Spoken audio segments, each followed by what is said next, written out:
Hey everyone, how you doing? This is Amon Green, Gourmet Packers all-time leading rusher, and you're watching Packers Total Access Live, your daily source for Packer content. Go Pack, go!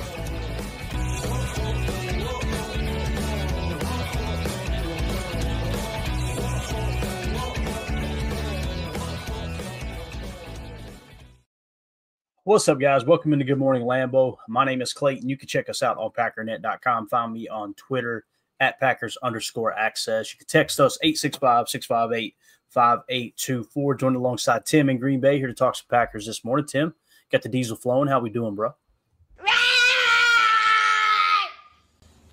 Good morning. Another day, feeling the same way. Another day, another I don't know, not enough sleep, I guess is the right way to put it. There you go. There you go. All right, let's dive into it, man. I know we got people following into the chat. We got Chris in the house, Josh Martin, CJ in, Josh Vallanningham. Good to see everybody in here as we get ready on this glorious February the 5th. We're on hump day, guys. We're here. We made it, right? And it's all downhill from here. So hopefully everybody's having an awesome morning. Let's dive into some of the things around Twitter here, Tim, and then we're going to get into a latest mock that I seen online, and then I think it's going to spark a very, very interesting conversation. I really do. And then if we have time, I'd like to look ahead to the 2026 Green Bay Packers salary cap situation, because every time you talk about trading for a player, signing a player, it always gets brought up. Yeah, but you got to pay all these guys. You got to pay all these guys already on the roster, right? So we're going to kind of look at 2026 a little bit here in a minute. But first things first, let's go to DJ on Twitter. At Move the Sticks, obviously Daniel Jeremiah, former NFL scout. We've got this information in our board, but I thought it was cool just to see the visualization as NFL's Twitter account had posted this DJ's top 15 prospects. So in this order, here is where Daniel Jeremiah has the top 15. Number 1, edge defender out of Penn State, Abdul Carter. Number 2, he's got him listed as a wide receiver out of Colorado, Travis Hunter. That caught my attention, Tim. Like, hold up a minute. Why is he listed as a wide receiver on Daniel Jeremiah's top board as opposed to a corner? Is that a typo? Is that here's the other thing too. I'm in business. Sometimes you put stuff like that out there incorrectly to get attention, to get people talking, right? Could be that. This is the first time this year, though, that I have seen someone actually put wide receiver as opposed to wide receiver / cornerback or just cornerback. What do you think about that? That's pretty interesting, right? Maybe I don't know. Maybe old Travis is picking a position and sticking with it. I don't know. Is he going to go into the NFL as a receiver? It's interesting, man. Very interesting. It is. We got another tweet here in a second we're going to cover that talks about the drop percentage amongst these top wide receivers in the draft this year. So we'll hit on that a little bit as well. Next, you've got running back out of Boise State, Ashton Gianti. No surprise there. I think he's one of the best in this draft. Matter of fact, these top 3 here, if I were to cross-check with my board, let me drop that down. I apologize. Yeah, so my top 3 are Travis Hunter, Abdul Carter, and Ashton Gianti in that order. So we've got the same top 3. They're just in a little bit different order, which is really, really cool. It kind of confirmation of what we're doing is we're kind of on par with a former NFL scout. Is pretty cool, right? Yep. Especially seeing that we've got a ton of different qualifiers information put into the board's information here. So Mason Graham at number 4 out of Michigan, defensive tackle. He's in the 4 spot, all right? You've got Penn State tight end Tyler Warren, number 5. So that's going to round out DJ's top 5, man. It's pretty cool. You've got, according to Daniel Jeremiah, if you look at Travis Hunter like a wide receiver, you've got 3 players in that top 5 that are offensive players, man. What do you think about that in terms of the top 5? Any comments, questions, anything like that? Yeah, I hope Mason Graham becomes a Packer, but I'm not holding my breath. He's probably going to get picked pretty early, but I do think that Travis Hunter wide receiver tag that's definitely something to keep an eye on for sure. Yeah, Mason Graham falling to us. Not going to happen. Not going to happen. Boy, that would be great. And I don't think Goody's going to go up to get him either. Yeah, I'm with you on that. I don't think he would either, Tim. I don't. And I know some people may disagree with that. That's okay, but I don't know. That's just it's interesting. I could see him being a top 3 pick, to be honest with you, man. Mm-hmm. I really could. And again, you notice there's no quarterbacks so far, right? Well, people are going, well, how come in all the mock drafts the quarterbacks are going first? Because again, they'll typically reach a tier to grab a quarterback, right? That's typically how that works in the NFL draft. So we've got Mason Graham in the number 5 or the number 4 spot, and he's got him at 5 there. I need to zoom in a touch here. Let me do this. It's going to mess the chat up a little bit, but that'd be all right. So you can see we're really close to what Daniel Jeremiah has going on here, right? With him having Mason Graham at 4, we've got him at 4. Then in the number 5 spot, he has Tyler Warren. We have Tyler Warren in the number 6 spot, so just one spot lower. Next, he's got Jalen Walker. This is where we part ways, Tim. So Jalen Walker, right? He was listed as a linebacker forever. Now people are listing him as an edge defender. Daniel Jeremiah's got him listed as an edge. He's got him as the 6th best prospect. Now, on our board, I've actually got a search. I know he's significantly lower than that. Let's see, it's Jalon Walker.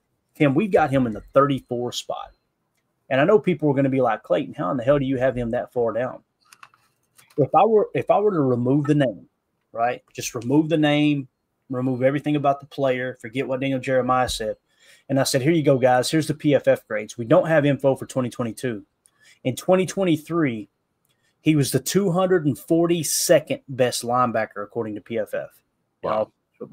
In 24, he got better, but he was still the 227th best linebacker in college football. If I were to tell you that, do you think that just magically, oh, well, yeah, he can play edge and he's the number 6 talent in the draft? I know I wouldn't, right? So what's bringing him up our board? Because with those numbers, you'd think he should be way lower, right? What's bringing him up is the PFF big board had him at 34 when the season ended, okay? So keep in mind, I don't know where he's at now, but since the end of the season, he was at 34 at the end of the college football season. That's after the national championship, by the way. And then the consensus big board had him at 16 when we took the info in. So what changed? You know, you got hype, you got this buzz, right? And again, he wasn't at the Senior Bowl. He wasn't at the East-West Shrine Bowl. What the hell changed him? So I don't know. That's why this time of year is so fun. It is. Nobody knows, but for some reason it did. Yeah, right. And then, of course, Daniel Jeremiah's big board brings him way up because he had him in the 6th spot here, as you can see. And then the 33rd team, Kyle Krabs, has him in the 10 spot. So that all factors in, and that's how he gets the 34 on our board. So me personally, I would not take him that high. Now, he may end up being an absolute superstar, right? Daniel Jeremiah's watched the tape. He sees something to think this dude is the real deal, right? So I don't know, man. It just for me, I get a little nervous on that. 2-0 for this in the chat said, I didn't watch college. Did he show enough at wide receiver to be drafted that highly? Matter of fact, we'll get to it here in a second.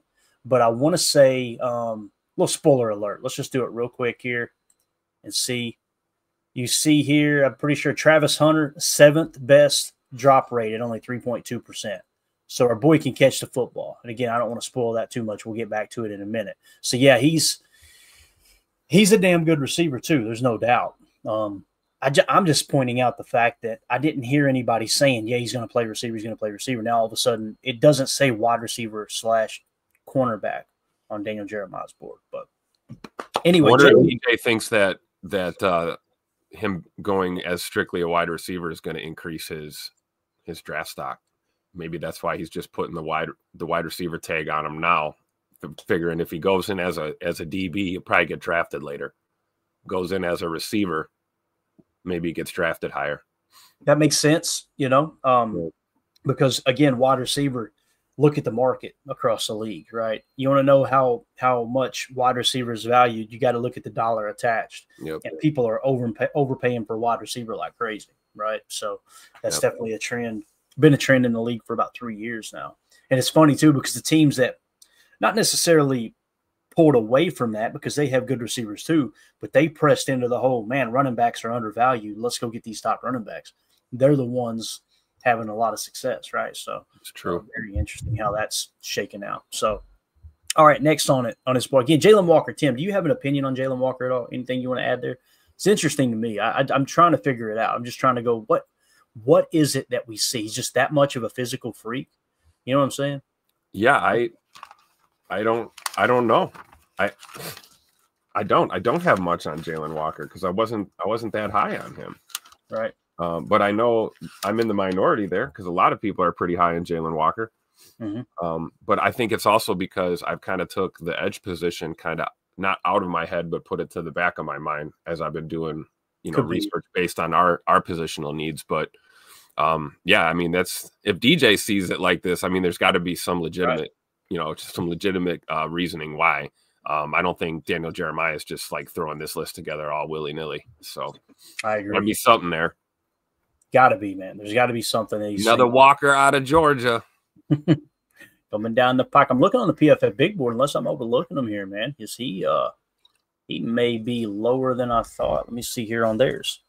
Walker, because when we put the information in, he was what, 30-something, 34, right? Yeah, they've got him at 52. So he's dropped on their board, which is wild to think about. But again, yeah, when you look at his overall grade, man, his run defense grade was 62.3. His pass rush grade was 83.8. Coverage grade was only a 67.7. His average depth of run tackle was only 3. So that's pretty good. His missed tackle rate was 12.1%. Damn. That's yeah. So I don't know, man. Keep an eye on it. That's going to be one of these players that we'll see where he goes, man. He may go top 5, top 10. He may drop out of the first round. We'll see how it shakes out. True. All right, next on the list here is Colston Loveland, tight end out of Michigan. All right, so the second best tight end in the draft. And we've got Colston Loveland in the 16 spot. Daniel Jeremiah has him at 7. Next, you got Will Campbell, offensive tackle out of LSU. Daniel Jeremiah has him in the 8th spot. And we have Mr. Will Campbell in the 13 spot. Next is Jahdae Brown. Many people talking about him if the Packers were to take a corner and he were to fall in their lap. Daniel Jeremiah's got him at 9. And we've got Jahdae Barron at number 17 is where we've got him. And then rounding out the top 10, he's got his first quarterback on the board in Cam Ward out of Miami. He has him in the number 10 spot. We have Cam Ward in the 5 spot. So he's a little bit lower on the top quarterback there. Anything you want to add there from 6 to 10, Tim? Yeah, I agree with Cam Ward being the first quarterback on the list. I'm probably higher on him than some people, who knows, but I think he's going to be the first quarterback picked in this draft. And, Jahdae Barron is a guy that I looked at a little bit too. I just don't – I'd like to see him be a Packer, but I don't think it's realistic. And then Colston Loveland, Michigan. If you take a glance at this list, 3 Michigan players in DJ's top 15 here. So a lot of talent coming out of Michigan, obviously. The former champs there. And, Colston Loveland, man, I watched a little bit of tape. I didn't do a deep dive on him, but he looks pretty good at the tight end position there. So, but certainly someone I don't think makes it out of, the second round at least. I mean, probably first or second round for really all of these guys, even with a crazy drop or a change.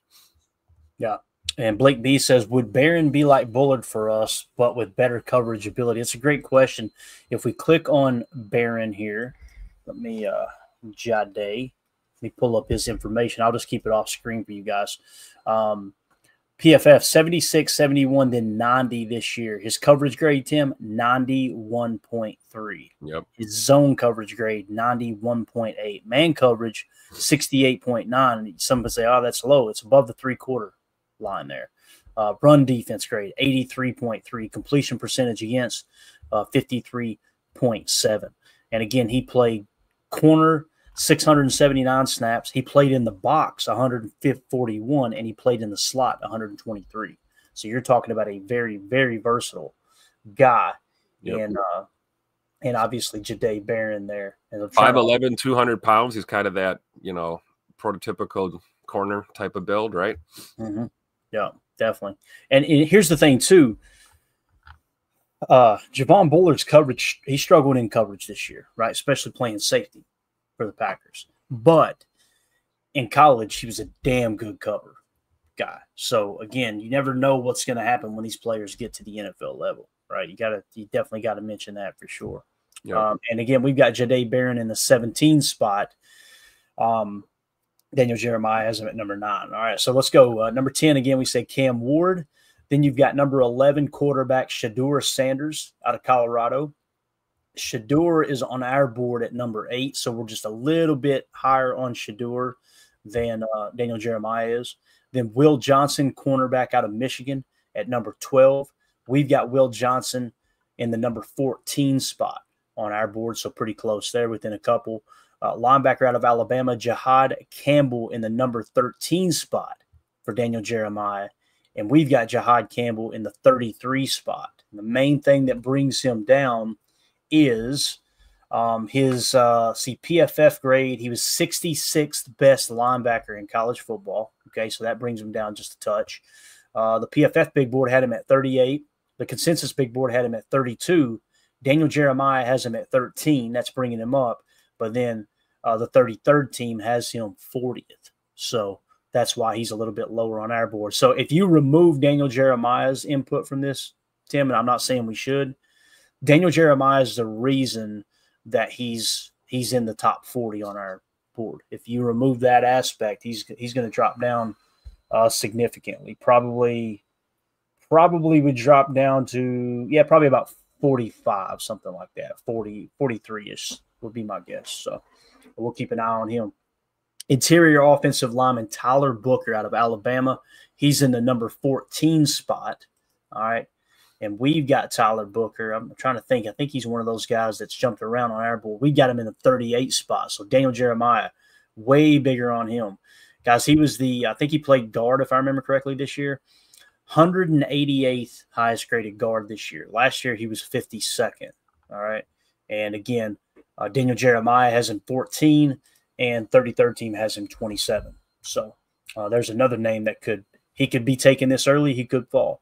And then they have Tetairoa McMillan in the 15 spot, wide receiver out of Arizona. He's our top wide receiver. We've actually got him in the 7 spot, Tim. So we're way higher on Tetairoa McMillan than, when I say we, I mean our board. I'm not saying Tim is too. Tim's going, don't put my name. Say way higher than me.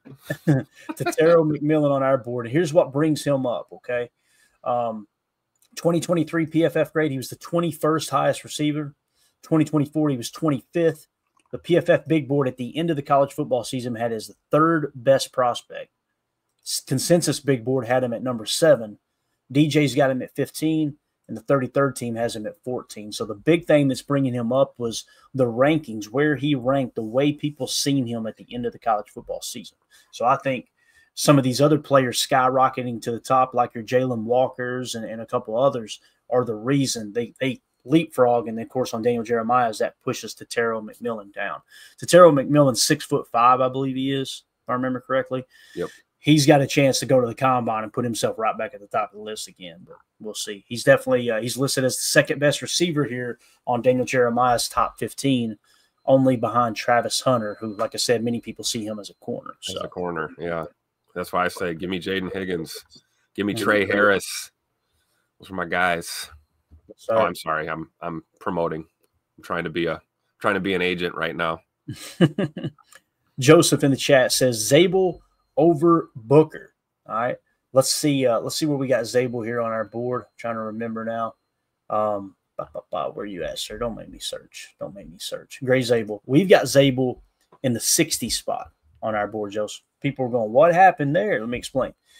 2023, he was the 24th best tackle, right? Then in 2024, he jumped all the way to 5th. So the PFF grades put him toward the top of the list for us. All right. The PFF big board had him at 39. The consensus big board had him at 74. He also got a 5-point bonus because he just absolutely dominated the Senior Bowl, right? Then Daniel Jeremiah had him at 48 on his board. The 33rd team had him all the way down to 89. So that's the reason he's dropped a little bit on our board. So, yeah, if you're saying Zabel over Booker, then you're saying, hey, don't even think about taking Booker with that 23rd pick. Let's wait and get Zabel a little later. I'm on board with that, Tim. Again, I like Zabel. I just like him in the right spot. You know, some people are saying, hey, take him in the 1st round. That's a little too rich for me. But yeah, I can't do that. Versatility, man. I'm telling you, every one of those scouts, all those coaches, this dude's the best center in the draft. Holy cow. Where did that Oh, come I'm with Joseph on this. Zabel over Booker all day, but it's got to be the right pick, right? Yeah. If you could get Zabel with that second-round pick and he's your starting center, man, you talking about fixing all the problems on the offensive line. Because now Jordan Morgan's healthy. Elton stays at left guard. Zabel starts at center. You got Sean Ryan and Jordan Morgan battling for the right guard spot. So you've got that solid backup guard now. You go and get a tackle somewhere at some other point in the draft to play backup swing tackle. Man, I feel a lot better about that offensive line if you can land Zabel for sure. For sure. Yeah, and Joseph agrees there. And sorry if I came across, I wasn't making it sound like I wasn't trying to make it sound like you were saying take him at 23, but Joseph said, yeah, I agree, not at 23. I'm with you though, man, because again, if you have to take Tyler Booker with the 23rd pick to get him, I would much rather have Zabel, a little later in the draft. So, yeah, there we go. Joseph also says, I think we'll have to trade up in round 2 to get Zabel. He won't be at 57. I could see that. Because there's some buzz around him for sure. He was the best guy around. The only thing that gives me hope is the 33rd team having him 89th. But again, that was pre-Senior Bowl. So I guarantee you they've got him a lot closer to 50 now, where Daniel Jeremiah has him at 48. So anyway, just wanted to hit on that, give you guys a little visualization of Daniel Jeremiah's top 15 prospects. We've covered that info, Tim, but we've never seen it kind of in that order. You know what I mean? So all right, let's move on to a little wide receiver talk. I know you're going to get excited about this. So here's what we have at wide receiver. Scout D. All right, it's at Scout D NFL Draft. Okay, or just NFL on Twitter at Scout D NFL. They put a tweet out that says lowest drop rate percentage 2024 regular season data.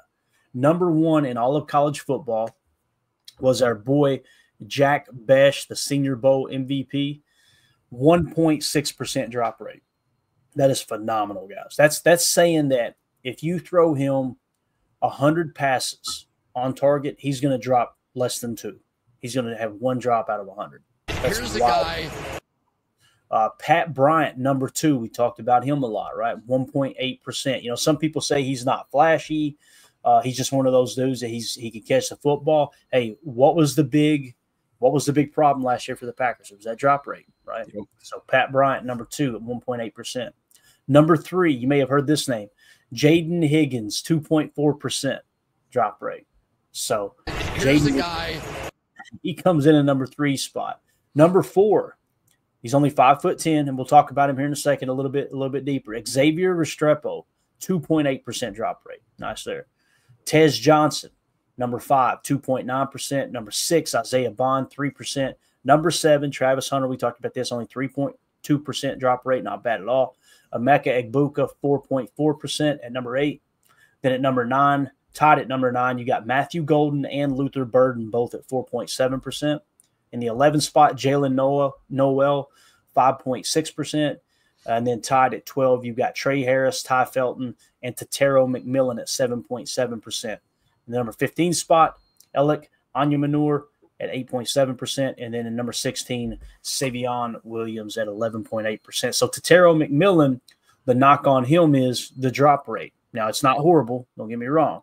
But when you compare and contrast to these other guys, man, I think Jack Bech might be a first-round pick, Tim. I think he may have worked himself into the first round, which is wild because we've got him significantly lower on our board here.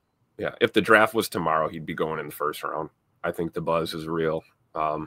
Still kind of flying high after that Senior Bowl game. Everyone talks about that game-winning touchdown and all that. That shows the clutch factor, right? That shows a young receiver running in traffic near the goal line, contested catch all the way. It's great, but look back at the overall game. He played really well throughout the day. So certainly made a case for himself. I really like this list. We talk about my obsession with receivers that are over 6 feet tall.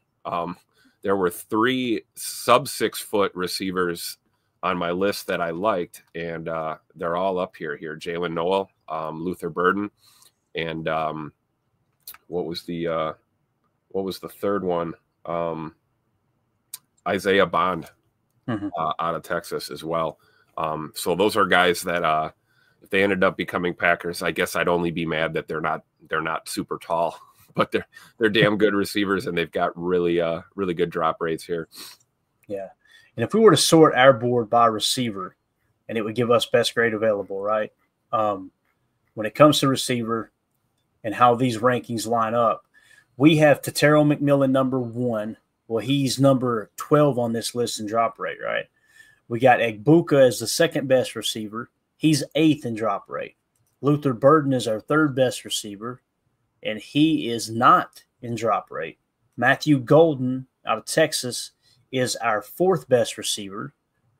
He is not in drop rate. Trey Harris out of Ole Miss. He is our, 5th best receiver, and he is 12th in drop rate. Xavier Restrepo is our next best receiver, and he is 4th in drop rate. So that would suggest, hey, there's the best value so far according to our board, right? And then the first receiver on our board that the Packers have been linked to meeting with is Jaden Higgins, okay? And he's the 7th best receiver on our board, right? And the Packers met with him, and he has the 3rd best drop rate. So if you were to kind of line up all that information and try to, it's just like we talk about all the time, zeroing in that rifle at the range, right? Okay, which one makes the most sense, everything considered? It keeps coming back to Jaden Higgins. It really does, which is wild. Because, again, people like Restrepo or even like a Tez Johnson who's a little bit lower, those guys, more of a slot receiver, smaller stature. Jaden Higgins has the height. He has the size. The Packers are kind of locked onto him, wanting to meet with him. He's got the low drop rate. This makes all the sense in the world. The question now is, what pick do you have to use to get him? You know, a first, probably a little too rich. Second, feels like the ballpark, but is somebody going to reach for him to make sure they get him before you? That's the question. Yeah. We've mocked him in the 2nd round a couple of times. We've had him. I guess I got a question for you is, let's say we stick and pick in the 1st and we go trenches, right? We go O-line or we go D-line, right? And then we look at our 2nd round pick, and for some crazy reason, Jack Besh and Jaden Higgins are on the board in the 2nd round. I think we're probably going to take a receiver then. If either one of those names makes it to the 2nd round in that situation, do you think we probably go wide receiver that early? In the 2nd? Yeah. Yeah, I think you always got to step back and go, okay, let's remove our bias toward Jaden Higgins. Tim likes him a lot more than me, but I'm telling you, he's up there for me too. Let's remove our bias there, okay? Let's look at the Packers' needs, right? You need a bigger body receiver to help with the fact that Christian Watson's going to be gone. All right, let's remove that as well. What's left? Precedent? Okay, how often have the Packers taken a wide receiver in the 2nd round? That's where they've always taken a receiver in the 2nd round. True. It just lines up perfectly. So, yeah, and if it comes down to Jaden Higgins and Jack Besh are both on the board at the same time, to me, it's not even close. I'm taking Jaden Higgins. Yep. And I'll explain why. If we go back to if I go back and sort by grade here on my board, I've got Jaden Higgins, if I remember correctly. Let me search down here real quick. I've got Jaden Higgins in the 67 spot, okay? And, again, if we're picking – let me get the draft picks up here. If we're picking at 54, that's a lot more palatable to say, hey, with the 54th pick, we'll take the 67th best prospect because we know he's not going to be there and we do need a receiver, as opposed to Jack Besh, who on my board, Jack Besh is significantly lower. Matter of fact, I'm still scrolling here. Where do we have him at? I want to say we had him in the 80s. We had him in 86. Now, people were going, why do you have him so low? Here's why. PFF 24 grade was 35th best receiver. Nothing wrong with that. Solid year, right? PFF Big Board had him at 56 at the end of the year. So people were a little bit lower on him at the end of the year. Tim, the consensus Big Board had him at 136 at the end of the year. So that's the main thing that's bringing him down. Now, people go, yeah, he may be a first-round pick. Well, Daniel Jeremiah doesn't think he is. He wasn't even in Daniel Jeremiah's top 50. So keep that in mind. And then the 33rd team, they had him in the 82 spot. Now, he got an 8-point bonus for the Senior Bowl, so we tried to help him out as much as possible. But across the board, man, that would suggest that Jack Besh is less of a – he's more of a risky pick, in my opinion, than a Jaden Higgins. Jaden Higgins has done it a lot more consistent, and he's been kind of at the top of everybody's list for a while now. He was Jaden Higgins in 2022, the 86th best receiver. In 23, he jumps to 28, so he jumps 63 spots, right? And you think, man, how much better can he get? Then he goes from 28th all the way up to 4th in 24. So you've seen this just ascension of this dude's game is getting better every year. Yep. And then, of course, the PFF big board had him at 54. The consensus big board had him at 81. That's what's bringing him down for us. So Jaden Higgins is closer to a first-round pick than Jack Bech, in my personal opinion. So that brings me to my next question. I saw you brought this up over on Twitter. Is this the year? Do they pull the trigger and go wide receiver in the first round? Only way I would answer that question, if someone asks me a question, Tim, I try to answer it with this filter. Would I bet the farm on it? Yes or no? You got to bet the farm one way or another. Yes or no? I'm saying no. Okay. Because there's just not precedent there. I think it was 2002 was the last time we took a first-round wide receiver. Now, some would say that means you're due. True, but it also means that the front office, you've got multiple decades. I mean, since 2002, that's what? Help me with the math here. That'd be 2012, 2022. You got over 2 decades, right? Almost a quarter century of the Packers front office saying, no. We don't draft wide receivers in the first round. So and think of some of the receivers that have been drafted in right. that span. I mean, you're talking Hall Great of Fame caliber. Yeah. Yep. So yeah, precedent would suggest it's going to be a second rounder or later, in my opinion. And then you go, okay, what does precedent say about, what positions we would take in the first round? Offensive line, right? Yep. Quarterback, although that's highly, highly unlikely. I would never say never, but never. Mm-hmm. Highly unlikely this year. But offensive line, defensive tackle, edge defender, cornerback, even safety. Even safety. Yep. So, boy, they didn't. See, Lincoln agrees. Lincoln said safety in the first round. Are you serious? Man? Get away from me. So he said, you don't remember Darnell Savage, man? That's actually my brother's dog. He wants up here bad, man. If that door is open to the laundry room, the steps up here to where I'm at, if he sees that door open, he's like, oh boy, I'm gonna bark until he comes and gets me. I think somebody grabbed me. So that leads us to the next tweet that we wanted to hit on here. We'll move on from Restrepo. I was going to show Restrepo a couple plays there. Just pointing out with Restrepo, 4th lowest drop rate, 2.8%. PFF grades 74, 87, 82. Just a solid player. Thought there was another tweet I wanted to hit on. Where was I going with that? What were we just talking about, Tim? Oh, safety. Safety is what it was. I know what it was now. Let me close out Twitter. And I got it right here. This is really interesting. And we're at the 33 mark. We're doing good. So this is Cody Carpenter's mock draft, okay, over on Roster Watch. All right, so you can see this, right? So This is his mock draft 5.0, Cody Carpenter. Go give him a follow. Find him on Twitter. If you search Cody Carpenter, I'm sure you can find it. Roster Watch is it says maniacal. Is that how you say it? Maniacal. Maniacal. Yeah, maniacal. There you go, Tim. You educated fool. You maniacal fantasy football analysis. All right. And here was his mock draft. We won't read them all off, but let's see where the Packers take. The Packers took Malachi Starks, safety out of Georgia. What? Yeah, right. You see that and you go, what? But maniacal is right. Holy cow. Tim, precedent, right? Think about that. Darnell Savage all over again. You think so? I don't want a safety in the first round, dude. Oh my God. He said, I will, whether he is or not, I'm going to say that's the case because I do not want a safety. So unless it's Upton Stout, because I believe in him, even though he's undersized. I believe in that guy. I wanted to hit on this because I seen that and I had the same reaction. I'm like, what? What are we talking about? But you go to the board and let's say that Malachi Starks drops to the Packers. All right, let's just take a quick gander here. Play along with me, if you will. Where is Malachi Starks? He's in the 24 spot. Okay? That is right there in that sweet spot. I know this. If one of these top receivers fall, Tim, let's say Tetairoa McMillan, our 7th best prospect, falls to 23, right? And Malachi Starks is sitting there. There's more precedent for Goody to draft Malachi Starks than there is Tetero McMillan or any other wide receiver. Emeka Egbuka right here, right? I'm just saying. Those are the things we've got to take into consideration in terms of like set precedent. Man. If Walter Nolan's on the board and he takes Malachi Starks, I'm going to vomit. And you know what we will all say? Of course, Goody took Malachi Starks. Of course he did, because it happens every year. We think this, right?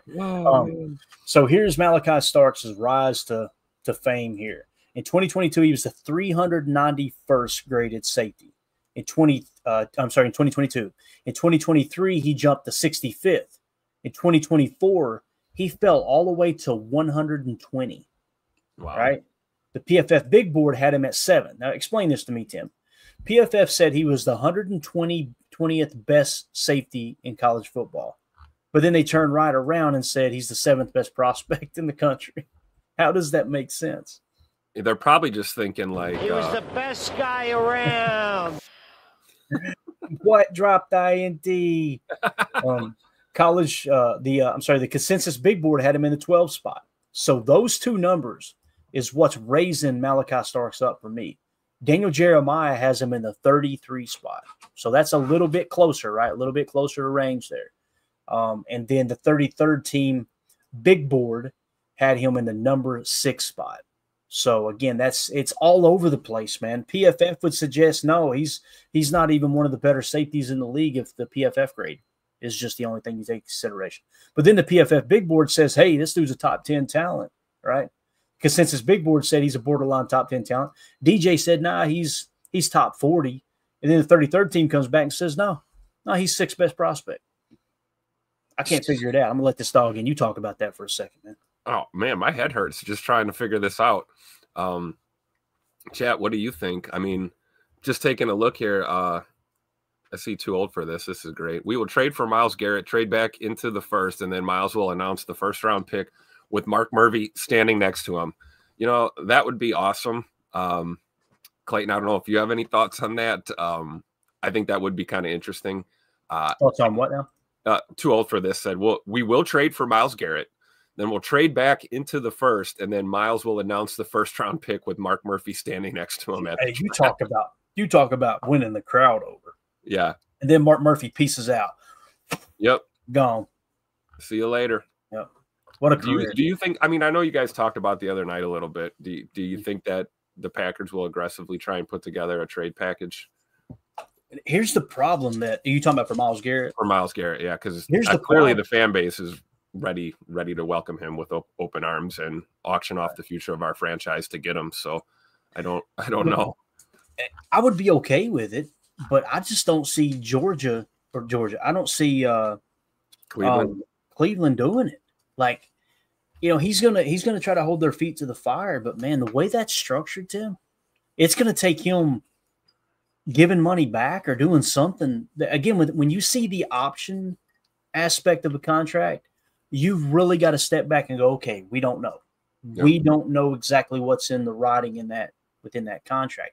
And this goes all, you can go back and listen to the show where I broke this down 2.5 years ago with Aaron Rodgers. Because everybody was just, he's $50 million quarterback. He's $50 million. I'm telling you, if a NFL agent says he does not truly understand what's in the option aspect of the contract, he said there's only 2 parties. That's the Packers and that's Aaron Rodgers' camp.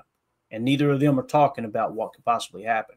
And I heard for months that there ain't nothing they can do. That's guaranteed. That's paid out. That blah, blah, blah. And then he goes to New York, redoes his deal completely, makes it much cheaper for the Jets.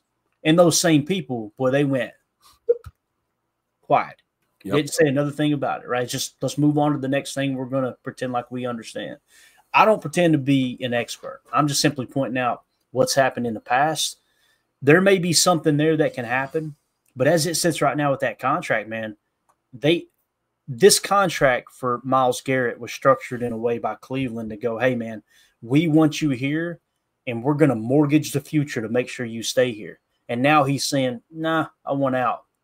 And I'm telling you, they're in a bad spot. They're in a real bad spot. Here's the other thing to remember. They don't have to do anything with him. Exactly.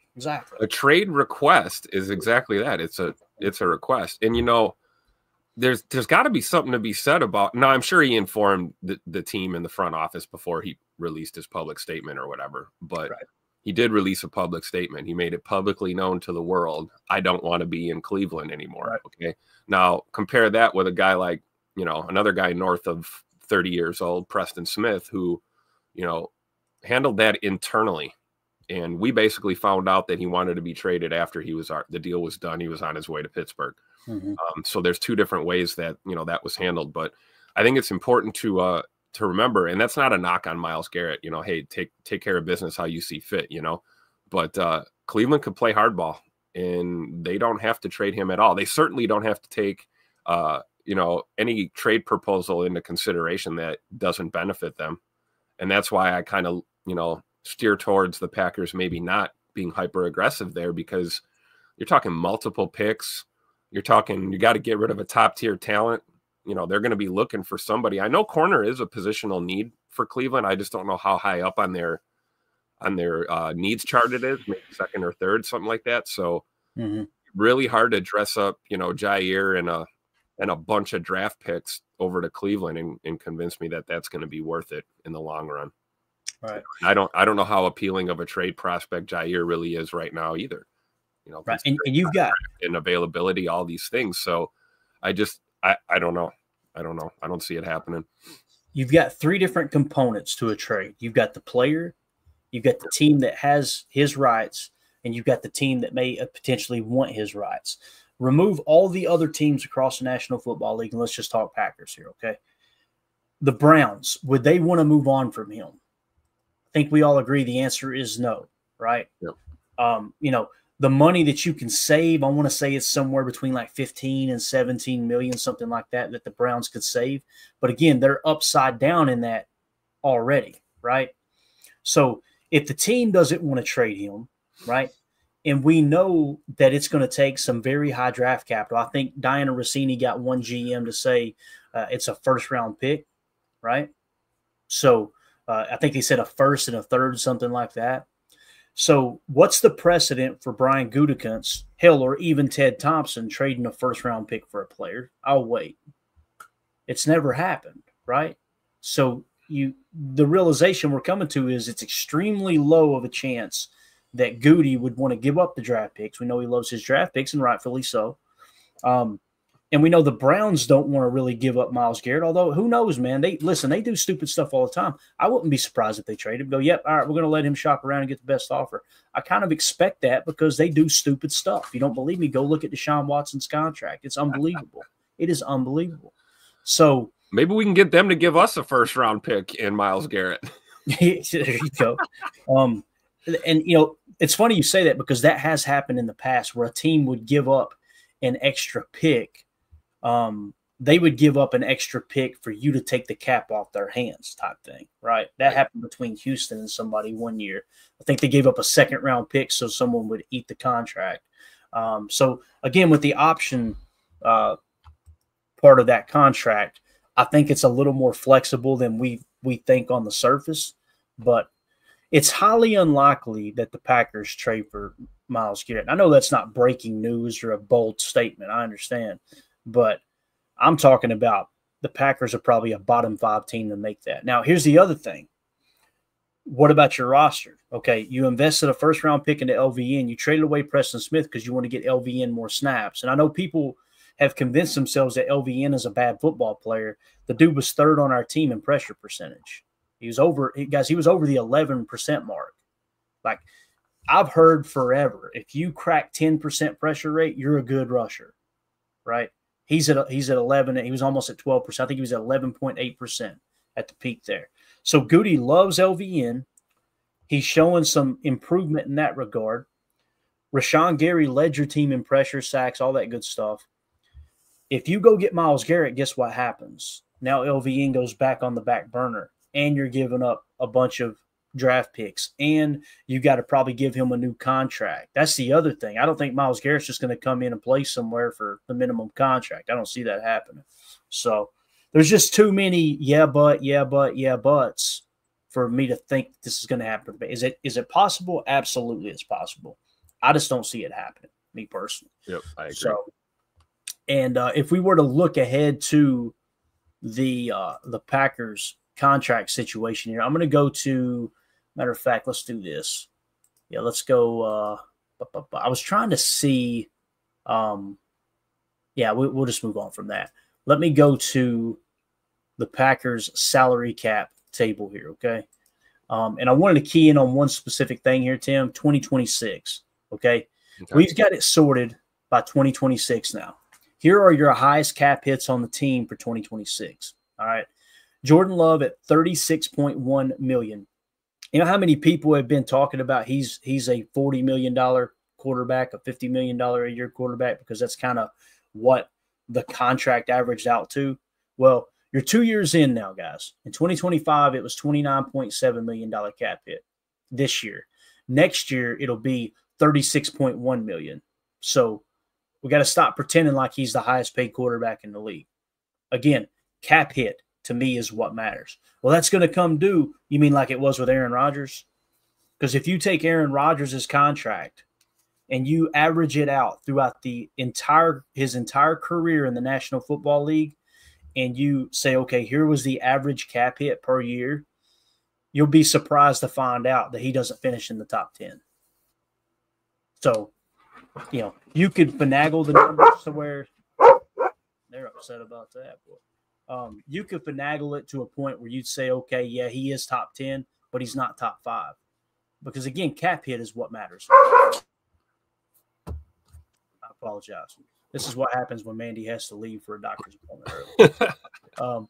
So, yeah, that would be the whole thing with Jordan Love is when you look at it over the year. And here's what's crazy is when you get to year 3 or 4, you can start getting out of that contract if you wanted to. So people go, hey, it's going to come due. It's going to come due. And then they restructure if he stays or sign a new deal, and it never really comes due, right? So anyway, $36.1 million in 2026. Kenny Clark this year is 20.3, but next year it jumps to 31.3. We will not have that cap hit, guys. That will not be here next year. Kenny may be on the team next year, but that will not be Kenny's cap hit at 31.3. Rashawn Gary is 25.5 this year. He jumps to 28 million in 2026. All right. Jair Alexander is 25.4 this year. He jumps to 27.8 next year. It's crazy how the Jair Alexander talk has really calmed down.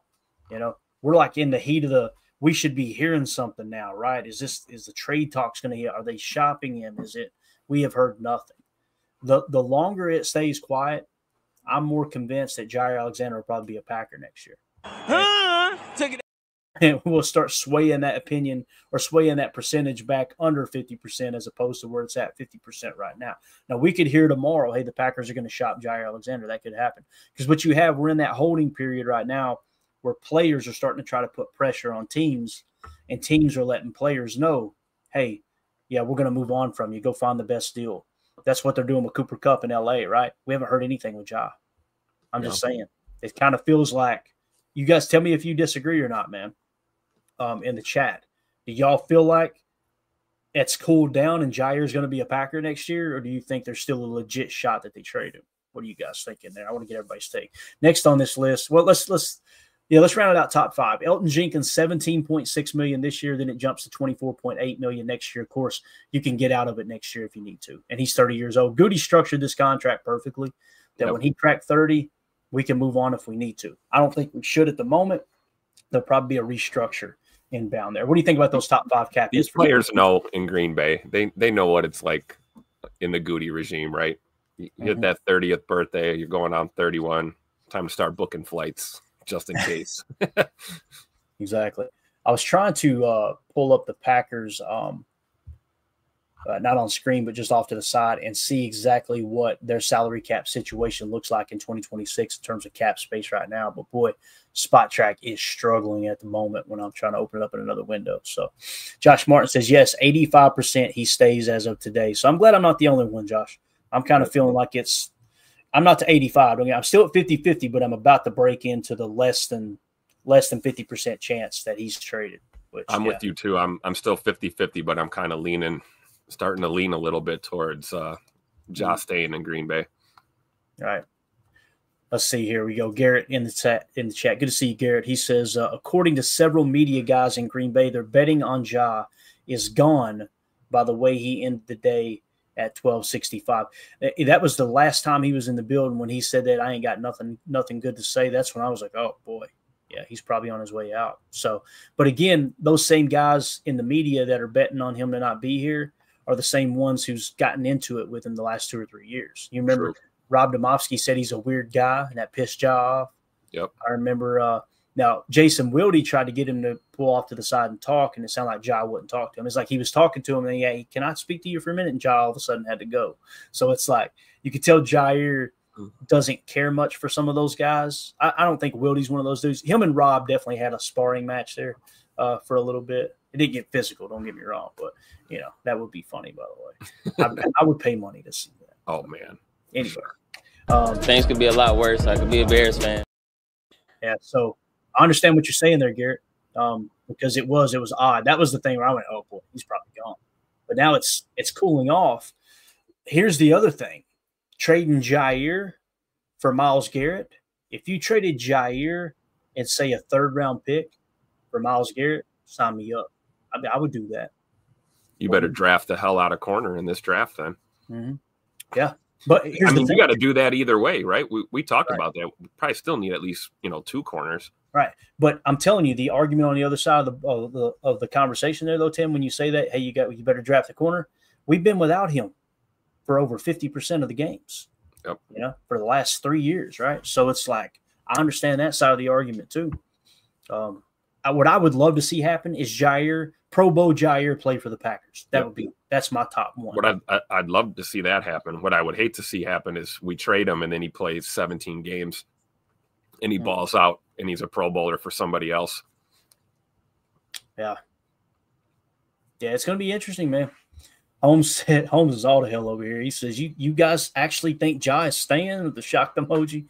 We're saying 50-50 right now is where we're at. Right, Tim? That's where you're at too, right? Pretty much. Yeah, but it seems like I think we're the only people left on the face of the earth that feels that way. All I'm saying is, why isn't it getting talked about? Because if he's on the market, if he's on the trade block, right, you want that information out. 2 different people would want that information out. Ja would have his camp leak that out, and the Packers would leak it out to try to drum up some interest. That's how that would work, right? Now, maybe they're both not talking right now. Maybe they're pissed off. They're both in the corner like this, and they won't communicate. And then later on in the offseason, they had that conversation. They decide, yeah, we want to move on, both of us. That could happen too. But where I'm at right now, that's just kind of how I see it. So, yeah, we'll see. We'll see what happens, though. But anyway, back to the contracts here. Xavier McKinney was 17.8. Will be 17.8 this year. Then next year he jumps to 19.1. Josh Jacobs is 11.3 this year. Then he jumps to 14.6. You guys know that's basically year to year now. Keyshawn Nixon 6.8 this year, then he jumps to 7.1 next year. Lucas Van Ness 4.7, and then he jumps to 5.5. So I mean, you can see that's a big difference between an edge defender you'd sign in free agency.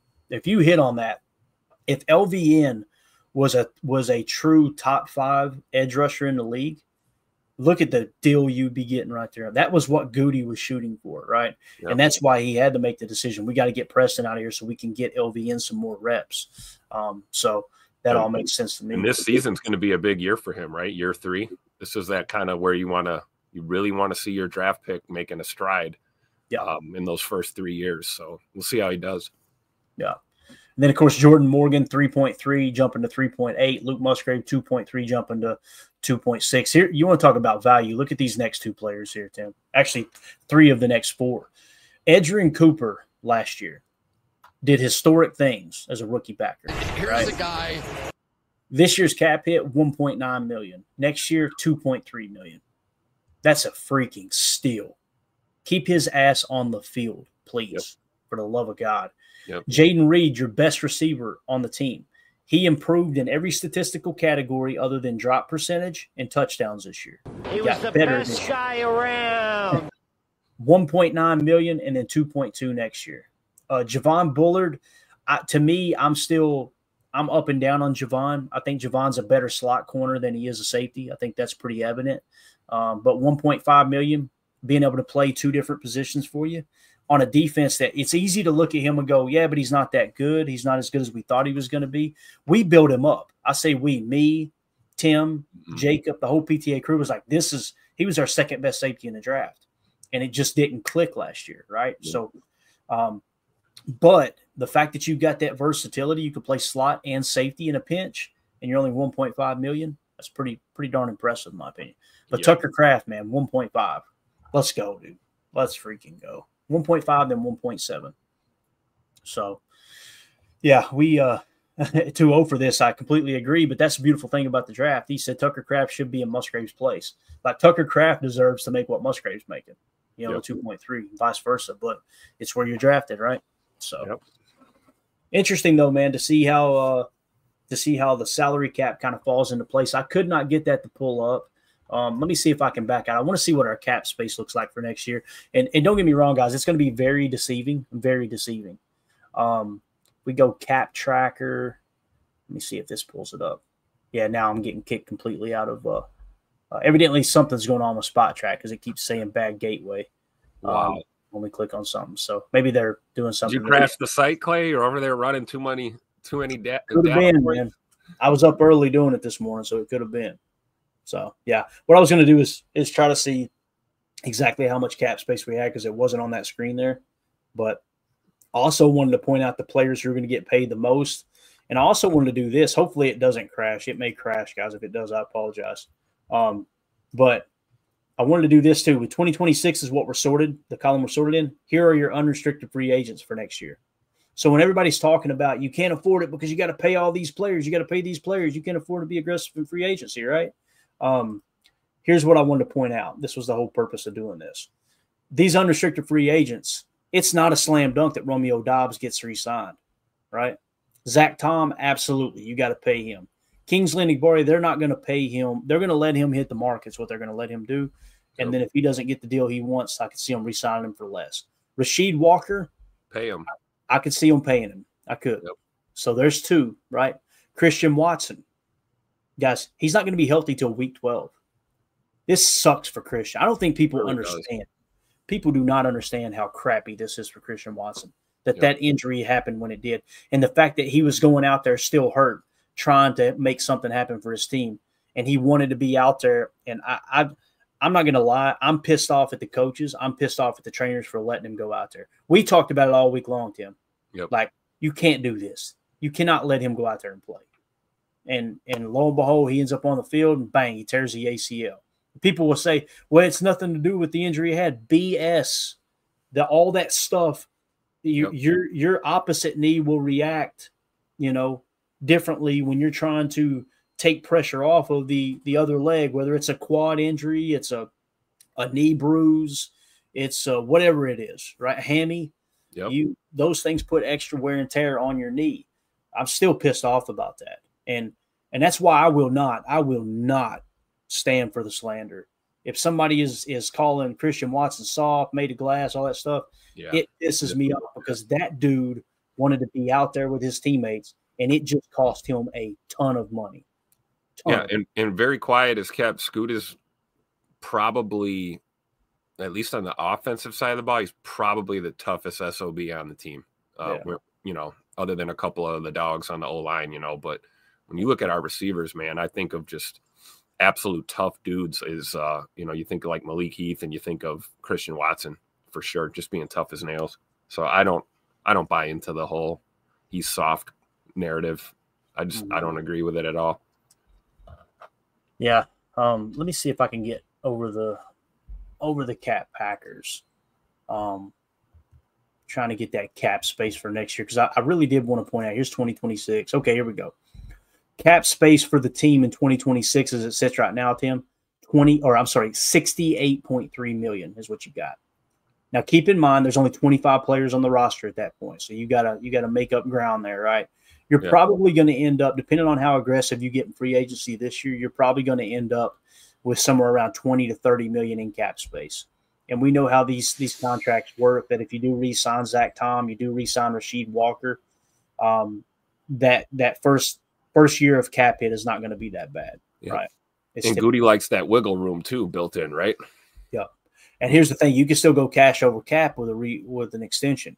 You can offer more guaranteed money with Zach Tom knowing, hey, he's our dude. We're okay with overpaying for great. But because you're paying more cash, you're taking cash over cap. It's going to give you more maneuverability throughout the duration of that contract, where you can tack on a voidable year or two and really free up stuff. So Zach Tom, Rasheed Walker, again, Christian Watson. If he comes out in week 12, Tim, he looks 100% healthy and he dominates every game he plays, I'm okay. All right, look, he's good. Give him the contract extension. That could happen. I just don't. There's a lot of things got to go right there, and it sucks. Sean Ryan, they got him listed as a tackle. Obviously, he plays on the interior. There's a chance they re-sign him depending on what he does this year. There's also a chance he tests the market. We'll hold off on that. Malik Willis will not get re-signed because it's going to have to be starter money. He's going to want to hit the market. There's no doubt about that. And the franchise, not even on the table. Matt Orzik, if we want him back, we could sign him back. He's 30 years old. That's wild to think about. Trey Hill. There it went. There we go. Now you're getting to the bottom anyway. So they said Trey Hill. Yeah. What? Who the hell is this guy? Yeah. 2-0 for this. Who's Trey Hill? Never heard of her. Who? So anyway, we just wanted, like I said, take a look ahead. If over the cap is correct, you got like $63 million, and again, that's projected cap, so that's kind of taken into consideration the normal growth rate because the cap goes up every year. The number with only 25 on your roster, like for 2025, I'm trying to see if it shows. You got 60 on the active roster in your cap space around 42 million. It'll probably be closer to 40 million once you fill out that roster, kind of where we're sitting at this year, depending on what we do in free agency. So that's why it's easy to look up and see all that cap space and all that maneuverability with being able to restructure contracts and go, oh, we can get anything we want. I see one, maybe two top players you can sign, and the rest of it bleed it into next year, roll it over so you can re-sign Zach Tom and Rasheed Walker. And we'll see what Walker does this year. Walker may perform so well this year, Tim, that we can't afford him. Yeah. He also may completely tank and we not even want him. You never know. So. But Reef in the chat, Christian Watson, I'm gonna talk about fifth-year options, test, condition, and workouts. If you're saying you can hit Christian Watson with a fifth-year option, I'm not understanding your comment completely, Reef. But if that's what you're saying, he's not a first-round pick, so fifth-year option is not on the table for him. You probably know that, I'm sure. But if that's what you were saying there, but anyway, yeah, there you go, Mark. Just in case. We were on the same page. That's kind of the way I took Reeves' comment. But yeah, fifth-year options are just first-round picks, and Christian was a second-round pick. So, which, by the way, the amount of pressure that they put on people, or that they put on Christian Watson, you would think he was a damn top 10 pick. He was drafted in the second round. So, all right, Tim, you got anything else, man? We'll go ahead and wrap up right here. I'm surprised the Dogs are being as good as they are right now. They heard us talking about Scoot, and they started to pay attention, right? They said, we know they're already depressed about him. Let's calm down here. So. No, man, that's it, man. This was good. Broke down some of the numbers. Looked at DJ's top prospects. I think it was a productive show. Yeah, I agree, man. It was fun. So we'll be back tomorrow morning for Good Morning Lambeau. I got a visitation to attend tonight, so no show tonight. We'll do a morning show tomorrow. And then I got the funeral tomorrow night, or tomorrow in the afternoon. So there'll be no show tomorrow night, I don't believe. I may be getting those crossed up. I'll let you guys know. There's a chance we could do a show tomorrow night, depending on what time the funeral is. So regardless, we'll still keep it at one show a day for you guys and gals. That's the goal. We love to do 2 shows a day, but sometimes things just happen. So we will see you guys tomorrow morning for Good Morning Lambeau. Tim, enjoy the night off. Stay out of the clink. Okay, sir? I'll do my best. Everybody have a great day. Appreciate your time. Hit that like button on the way out. There we go. We out. Bye, guys.